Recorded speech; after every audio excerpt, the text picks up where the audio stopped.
মালয়েশিয়াতে লোকজন আনার একটা আলোচনা চলতেছে সরকারিভাবে আজকে অনেকদিন ধরেই।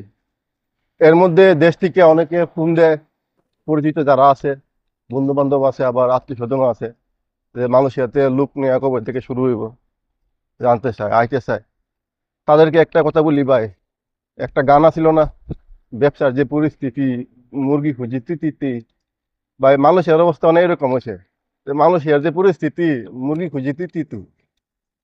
মালয়েশিয়াতে যদি 100 জন লোক আসে, এর মধ্যে 20 জন হয়তো কাজে লাগে, ভালো থাকে, বাকি 80 জনই কাজ পায় না, বা দালালের খপ্পরে পড়ে আসে, বং সং কয়দিন বেকার ঘুরে তারপর আবার দেশে যায়।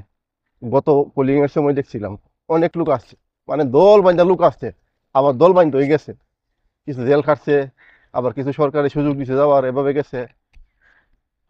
তো মালয়েশিয়ার মতো দেশে আমি মনে করি খুব টাকা না হইলে, একেবারে খুব টাকা না হইলে না আসাই ভালো। কারণ আগের মতো পরিস্থিতি নাই। 5 লক্ষ 6 লক্ষ টাকা দিয়ে না আসা, ওই 5 লক্ষ 6 লক্ষ টাকা দিয়ে 2-3টা অটো কিনে ফেলাইলো হচ্ছে ভালো।